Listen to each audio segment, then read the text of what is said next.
نحمده ونصلي ونسلم على رسوله الكريم أما بعد فأعوذ بالله من الشيطان الرجيم بسم الله الرحمن الرحيم كدأب آل فرعون والذين من قبلهم كفروا بآيات الله فأخذهم الله بذنوبهم إن الله قوي شديد العقاب۔ جیسا فرعونیوں اور ان سے پہلوں کا طریقہ، وہ اللہ کی آیات کے ساتھ کفر کرتے تھے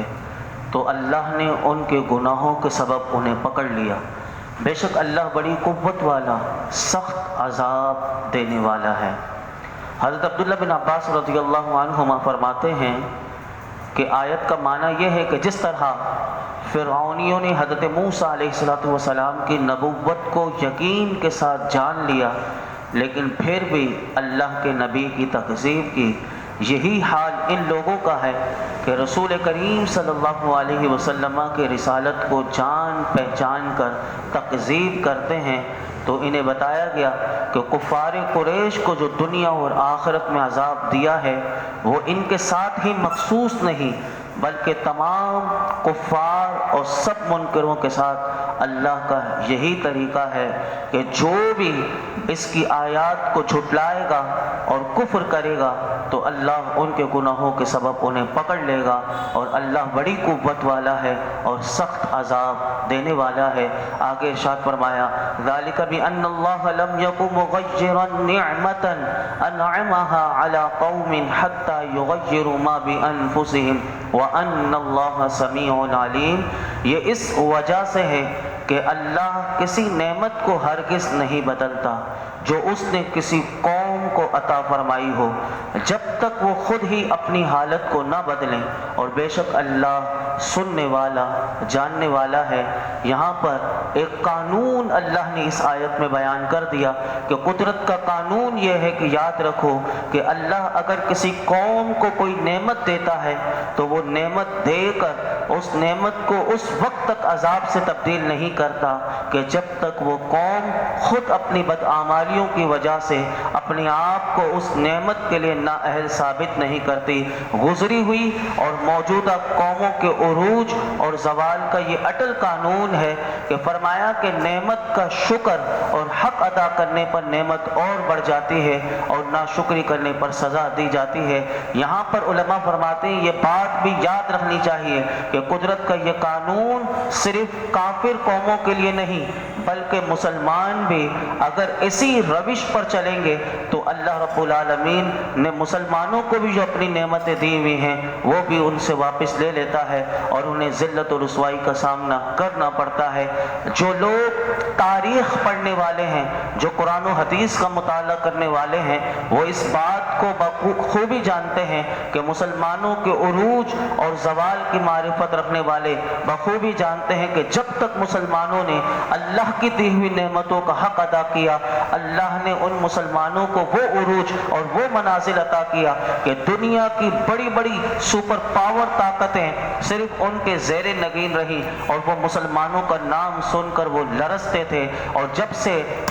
مسلمانوں نے اللہ کی دی ہوئی نعمتوں کی وہ شکر اور ناحق اس کی یعنی شکر ادا کرنے سے منہ موڑ لیا، تب سے آپ دیکھ لیجئے کہ ان کے اوپر طاقت کس کا ہے اور کافروں کا تسلط اور غلبہ ہو گیا۔ آج مسلمانوں کا دنیا بھر میں حال یہ ہے کہ کافر مسلمانوں کو برے نام سے یاد کرتے ہیں۔ آپ یہ دیکھتے نہیں آئے دن مسلمانوں کو دہشت گرد کر دیتے ہیں اور ایسے ایسے القابات مسلمانوں کے لیے لگاتے ہیں، اور یہ بھی یاد رکھیے کہ دنیا میں شاید ہی کوئی ایسا مسلمان ملک ہو کہ جس پر کافروں کا تسلط نہ ہو، ورنہ ہر مسلم ممالک کے اوپر کافروں کا تسلط ہے۔ تو یہ قانون اللہ نے یہ بتا دیا کہ یہ تسلط کیوں آیا کافروں کا، یہ آیا اسی وجہ سے کہ جب مسلمانوں نے اللہ کی نعمتوں کا شکر ادا کرنا چھوڑ دیا، اور اللہ کی دی ہوئی نعمت کتنی بڑی ہمارے پاس قرآن کی صورت میں ہے، اس کا ایک پورا نظام ہمارے پاس ہے،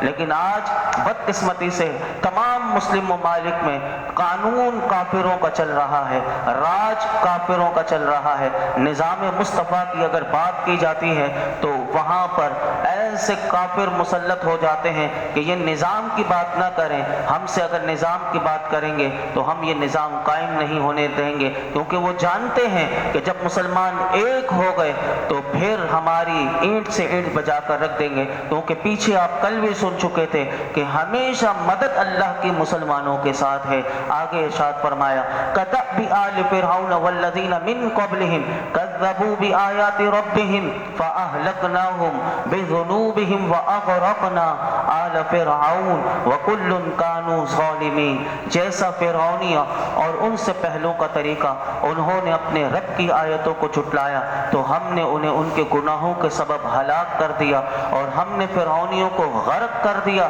وہ سب ظالم تھے۔ اس آیت میں اللہ رب العالمین نے ارشاد فرمایا کہ جو کفار بدر میں قتل ہوئے، غزوہ بدر میں جن کا قتل ہوا، ان کا اپنے اوپر اللہ کی طرف سے دی گئی نعمت کو بدلنا ویسا ہی ہے۔ فرمایا کہ جیسا کہ فرعونیوں اور ان سے پہلوں کا طریقہ تھا کہ انہوں نے اپنی رب کی آیتوں کو جھٹلایا تو ہم نے ان کے گناہوں کے سبب زلزلے سے کسی کو ہلاک کر دیا، بعض کو زمین میں دھسا دیا، بعض پر پتھروں کی بارش فرمائی، اور بعض کو تیز آندھی سے اور بعض کی شکلیں بگاڑ کر ان کو ہلاک کر دیا، اور فرعونیوں کو پانی میں غرق کر دیا۔ اور اسی طرح ہم نے کافروں اور کفار قریش کو جنہوں نے میرے محبوب کو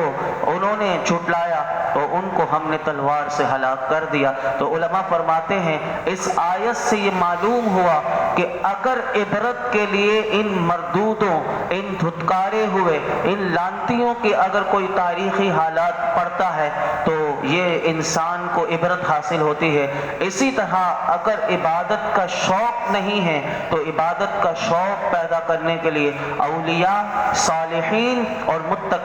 متقین کے واقعات کا مطالعہ کرنا انسان کو بہت اچھا ہے کہ جب وہ صالحین کے حالات زندگی کو پڑھتا ہے تو وہ بھی ایسے اللہ کی عبادت کرتے تھے تو پھر لوگوں کے اندر بھی جذبہ بڑھتا ہے۔ ہاں یہ وہ چیزیں ہیں کہ جس طرح یہ ایام آتے ہیں اولیاء کرام کے، صالحین کے اور امام اعظم کے، اور جتنے بڑے بڑے یہ کیا ہیں، ان کی سیرت سے کیا پتہ چلتا ہے، تاکہ وہ بھی اللہ کے بندے تھے لیکن انہوں نے کیسی پاکیزہ زندگی گزاری، ہم بھی ایسی زندگی گزار کر اب ہم بھی اللہ کے بندے صحیح معنوں میں بن سکتے ہیں، اور جس طرح وہ ہمیں چاہتا ہے اور جس طرح اس کے پیدا کرنے کا ہمارا مقصد کیا ہے، اس مقصد کو ہم صالحین کے واقعات کو پڑھ کر سمجھ سکتے ہیں۔ آگے ارشاد فرمایا ان شر الدواب عند اللہ الذین کفروا فہم لا یؤمنون۔ بے شک جانوروں میں سے سب سے بدتر اللہ کے نزدیک وہ ہیں کہ جنہوں نے کفر کیا تو وہ ایمان نہیں لاتے۔ یعنی اس آیت میں فرمایا اللہ کے علم اور اس کے فیصلوں میں جانوروں سے بدتر وہ لوگ ہیں کہ جو اپنے کفر پر، وہ جانتے ہیں کہ ہم کفر پر ہیں لیکن اس پر سختی سے قائم رہتے ہیں، کسی صورت وہ کفر کو چھوڑنا نہیں چاہتے، جب بھی ان سے وعدہ کیا جائے تو وہ وعدے کو توڑ دیتے ہیں۔ اور یہ کون سے لوگ ہیں اللہ نے ان کے بارے میں آگے بتایا، اگلی آیت میں اس کا شان نزول بھی آ رہا ہے۔ وہ آیت یہ ہے کہ الذین عاہدت منہم ثم ینقضون عہدہم فی کل مرۃ وہم لا یتقون۔ وہ جن سے تم نے معاہدہ کیا تھا پھر وہ ہر بار اپنا عہد توڑ دیتے ہیں اور ڈرتے نہیں۔ اس آیت کا شان نزول یہ ہے کہ ان شر الدواب بھی، اور اس کے بعد والی یہ آیت میں اللہ نے بنی قریظہ کے یہودیوں کے بارے میں یہ آیت نازل کی اور فرمایا کہ بنو قریظہ کے یہودیوں سے میرے محبوب کا معاہدہ تھا، کہ معاہدہ یہ تھا کہ انہوں نے حضور سے یہ معاہدہ کیا تھا کہ وہ حضور سے نہ لڑیں گے نہ آپ کے دشمنوں کی مدد کریں گے۔ مشرکین مکہ نے جب رسول کریم صلی اللہ علیہ وسلم سے جنگ کی تو اس وقت بنو قریظہ نے حضور سے کیے ہوئے وعدے کو توڑ دیا اور ہتھیاروں سے ان مشرکین مکہ کی مدد کی۔ پھر انہوں نے نبی پاک صلی اللہ علیہ وسلم سے معذرت کی کہ ہم بھول گئے تھے، ہم سے قصور ہوا، اور دوبارہ حضور سے انہوں نے عہد کیا، وعدہ کیا۔ پھر کیا ہوا؟ مفسرین فرماتے ہیں غزوہ خندق کے دن رسول اللہ صلی اللہ علیہ وسلم کے خلاف انہوں نے پھر کافروں کا ساتھ دیا اور حضور سے کیے ہوئے وعدے کو توڑ دیا۔ تو اس آیت میں فرمایا کہ یہ کون لوگ ہیں؟ یہ وہ ہیں کہ جو اللہ سے ڈرتے نہیں، نہ اللہ سے ڈرتے ہیں، نہ یہ اس بات سے ڈرتے ہیں کہ جو وعدہ کیا گیا اس کے خراب نتیجے سے ڈرتے ہیں، اور نہ اس سے شرماتے ہیں۔ حالانکہ وعدے کو توڑنا، عہد شکنی کرنا، یہ ہر عقل مند انسان کے نزدیک یہ شرمناک، یہ جرم ہے، اور عہد شکنی کرنے والا سب کے نزدیک بے اعتبار ہو جاتا ہے۔ جبکہ اس کی بغیرتی فرمایا اس حد تک پہنچ گئی تو فرمایا اس لیے قرآن نے کہا کہ یہ جانوروں سے بھی بدتر ہیں، یعنی جو وعدے کو پورا نہ کرے اسے قرآن نے تشبیہ دیا، یہ ان کی بغیرتی اس حد تک پہنچ گئی کہ اس لیے یہ کہا گیا کہ جانوروں سے بھی زیادہ بدتر ہیں یہ جو وعدے کو توڑ دیتے ہیں۔ تو اس سے علماء فرماتے ہیں اس آیت میں ہمارے لیے یہ پیغام ہے کہ وعدہ اللہ سے کیا ہو یا بندوں سے کیا ہو، اسے ہر حال میں پورا کرنا چاہیے، اور کسی بھی صورت میں چاہے وہ بندوں سے ہو یا اللہ سے کیے ہوئے وعدے کی خلاف ورزی اگر کی جائے تو یہ انتہائی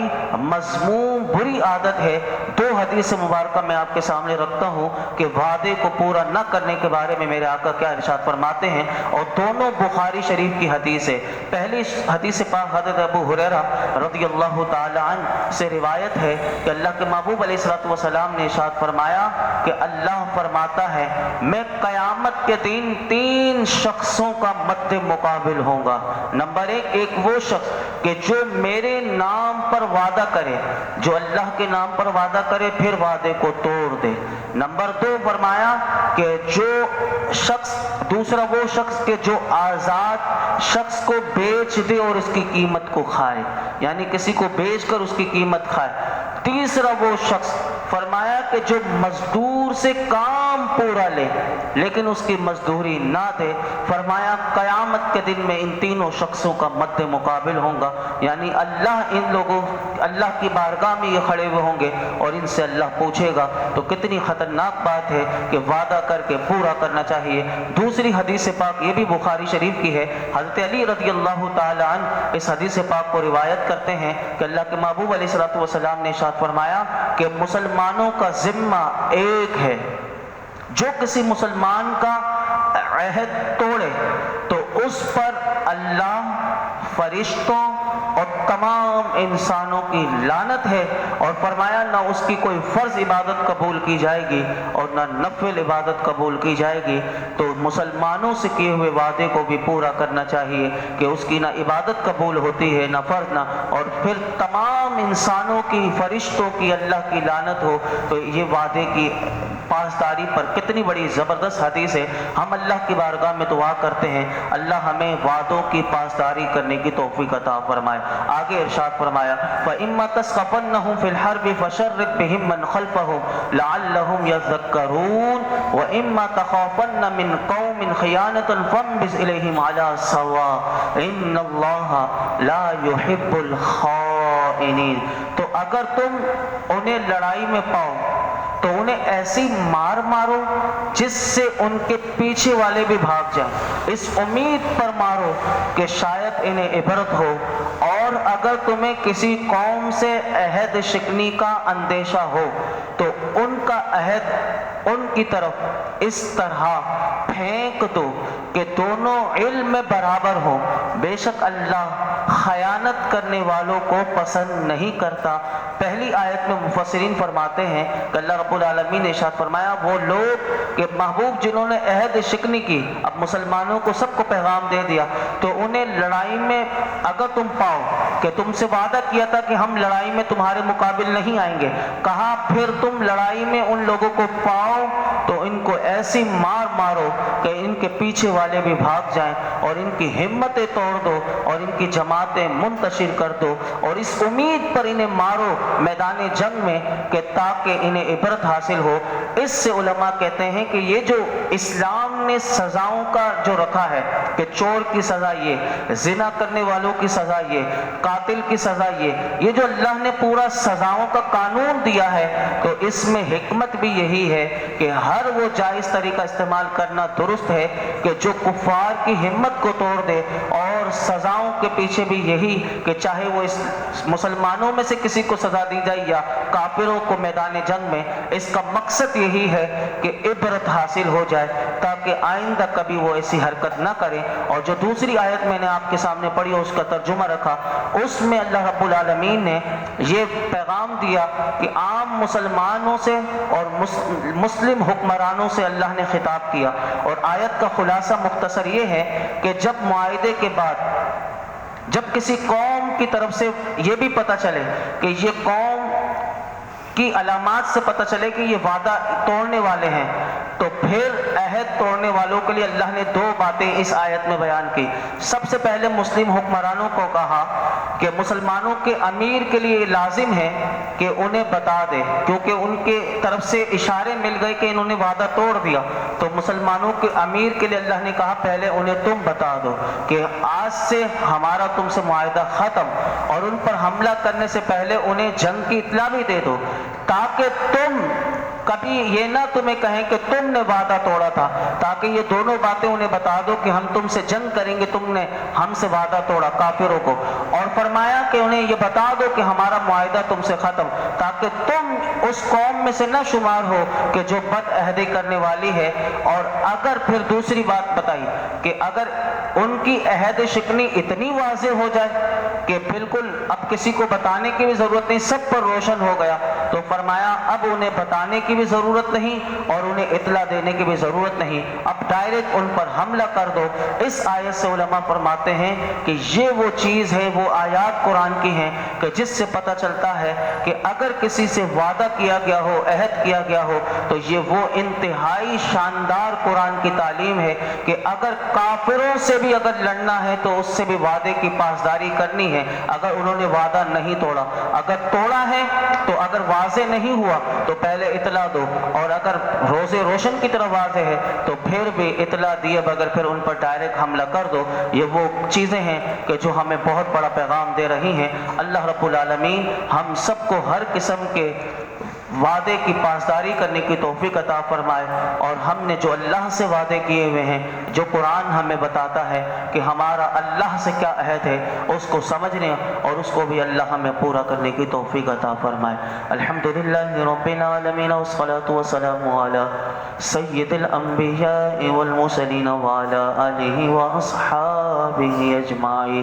یا اللہ پاک جو کچھ ہم نے سنایا اس میں کوئی غلطی کوتاہی ہو معاف فرما۔ یا اللہ یا ارحم الراحمین ہمیں قرآن حکیم کا نور عطا کر دے، اس کی صحیح سمجھ عطا کر دے، اس پر غور و فکر، اس میں غور و فکر کرنے والا بنا دے۔ یا اللہ جس طرح غور و فکر کرنا چاہیے، یا اللہ وہ سلیقہ، وہ طریقہ، وہ علم ہمیں عطا فرما دے۔ یا رب العالمین ہمارے لیے سیکھنا سکھانا آسان کر دے، سمجھنا سمجھانا آسان کر دے، غور و فکر میں جو چیزیں رکاوٹ ہوں اسے دور فرما دے، اور ہمیں اس پر عمل کا جذبہ عطا فرما۔ یا اللہ ہم سب یہاں پر سیکھنے کا مقصد یہ ہے کہ ہم اپنی زندگیوں میں قرآن کا نور لے کر آئیں۔ یا اللہ ہمیں قرآن کا نور عطا کر دے، ہماری زندگیاں پاکیزہ بنا دے، حیات طیبہ ہمیں عطا کر دے، سچ بولنے والی، حق بولنے والی زبان عطا کر دے، ہر قسم کی بے حیائی سے، گناہوں سے بچنے والا بنا دے۔ یا اللہ تو ہم سے راضی ہو جا۔ یا اللہ ہمیں نمازوں میں خشوع خضوع دے دے، اخلاص اخلاص اخلاص، یقین، توکل، صبر، شکر کی دولت دے دے، قناعت کی دولت دے دے، اپنے حبیب کی معرفت کی دولت دے دے، اپنے حبیب کے عشق کی دولت دے دے، اپنے حبیب کی محبت کی دولت دے دے، قرآن کی تلاوت کی دولت دے دے۔ یا اللہ آج تک جتنی دعائیں کی ہیں آئندہ کریں گے سب دعاؤں کو قبول فرما۔ اس درس قرآن میں یہ جتنے حاضرین موجود ہیں، یا اللہ جس کے دل میں جو مراد ہے درس قرآن کی برکت سے سب کی مرادوں پر اپنی رحمت کی نظر فرما۔ وصلی اللہ تعالی علی خیر خلق محمد وعلی آلہ وصحبہ۔